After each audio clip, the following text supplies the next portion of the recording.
In myelodysplasia, there is bone marrow failure. It was in 2004. They did a bone marrow biopsy, and that's when I was diagnosed as having MDS. Clara is a poster child for the population of MDS patients that I treat in my practice. They explained to me, and they said, "Clara, I'm afraid there's no cure.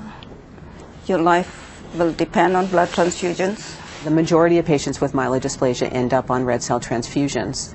A major consequence of that is iron overload. The body has no good way of getting rid of iron, and with time, iron will build up in important organs and eventually shorten life. In order to prevent that, you need to chelate iron from the body, and there are two available iron chelators in Canada. Desferal is a chelator that's given as an injection, either in the vein or under the skin. Desferal is a very painful procedure. Is to have it 5 days a week, 12 hours per day. I could hardly sleep at night.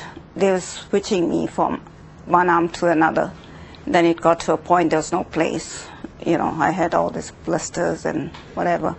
And they switched the needles onto my stomach, and I couldn't even bend to put my boots. Desferal is very uncomfortable for patients. It leaves huge welts under the skin, sometimes skin infections.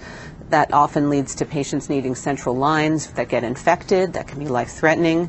And not surprisingly, compliance with Desferal is very poor.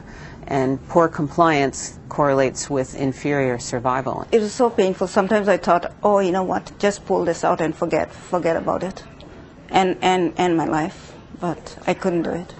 Xjade is an oral chelator. It's a tablet that you pop into a liquid and drink that accomplishes the same thing. So she put me on to the Xjade, and I would never trade Xjade for anything in my life. Xjade, hands down, is a better drug to prescribe as a clinician and a better drug to receive as a patient.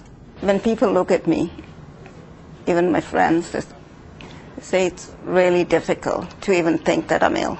As it stands right now, without private health insurance, as a patient, you cannot receive Xjade, but you can receive Desferal. Normally, if I had seen people having Desferal, I'd say, what is the big deal about having the needle in the arm?